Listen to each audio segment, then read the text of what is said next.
What is up, my friends? Toby Wayne from Toby Wayne Studios. Today, I thought I would do this quick little video here to kind of showcase what I have done in the past with my sculptures. These are what my sculptures used to look like before I got into the oil-based clays. So here you have three sculptures. I've got the Punisher bust that I did. I've got Mr. Bubbles, and I've got Nibbles the Clown. And I'm going to be just kind of showing you here kind of what I used to do.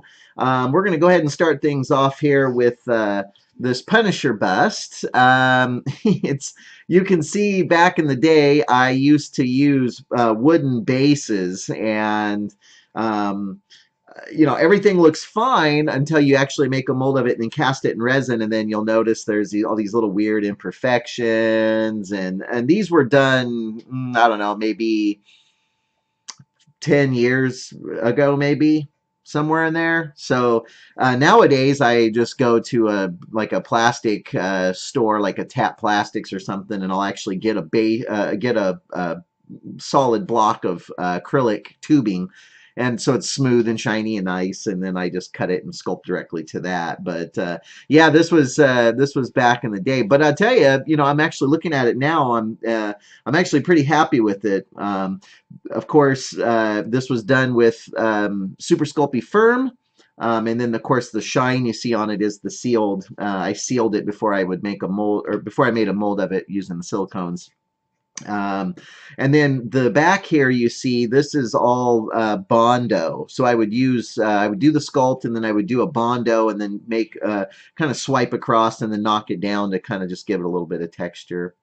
But you can see the seam line that runs up. And if I was to redo this one, I would definitely do a glove mold, because this was a solid block of silicone, which, as you can imagine, is heavy and expensive. And also I would just cut it straight up the back, so there would be one seam that comes up to here. But this one was done as a two-part, and you can see the seam line, and so now there's a seam line I have to clean up. But it's one of my favorites. I love the Punisher, and I think it turned out pretty good for my skill levels back then. And then you can see the shirt texture here. So this one is near and dear to my heart. I really like this piece. Yeah, so anyway, so there was that Punisher piece. Then there's Mr. Bubbles. This one again, sculpted in Super Sculpey Firm with the wooden base and the Bondo for the texture. I would definitely resculpt this in a different way. It's all a learning process, but I would not do these big undercuts like this. I would definitely fill this out and shorten it up, maybe, so there's not such an undercut. Again, the wooden base. But this one also is one of my favorites, one of my more disturbing pieces, I guess. Yeah, this definitely one of my fun ones, and I think I think this one was I don't remember if this is a two-part. I'm not seeing a seam line on this one anywhere. Maybe it was up the back. But anyway, yeah, so Mr. Bubbles. And then, of course, here's Nibbles the Clown.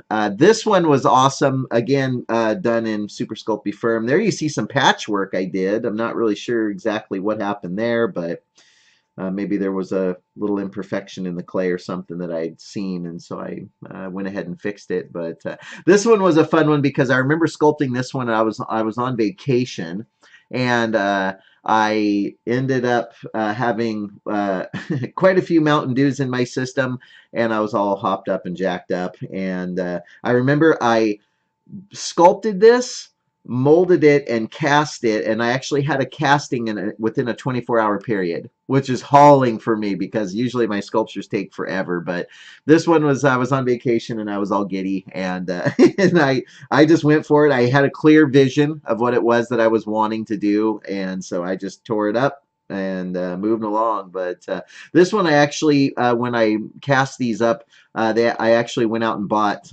those little pom-pom pieces, and I glue them on there. So that's kind of a little extra touch that I like to put on the sculpts. And this one looks like it was a block mold. It was a block mold, but I cut it up the back, which again, today I would be doing glove molds, but anyway, yeah. So this is and I've got a ton of these sculptures down below. These are all the originals, and of course today I use Chavant clays, and the originals don't exist anymore because I melt them down, which a lot of people are just like, what are you doing? But it is what it is. So these are the rare and few and far and in between nowadays. I've got 2, 4, 6, 7, 8, 9, 10 of them. 10 of the original sculptures that I can look at.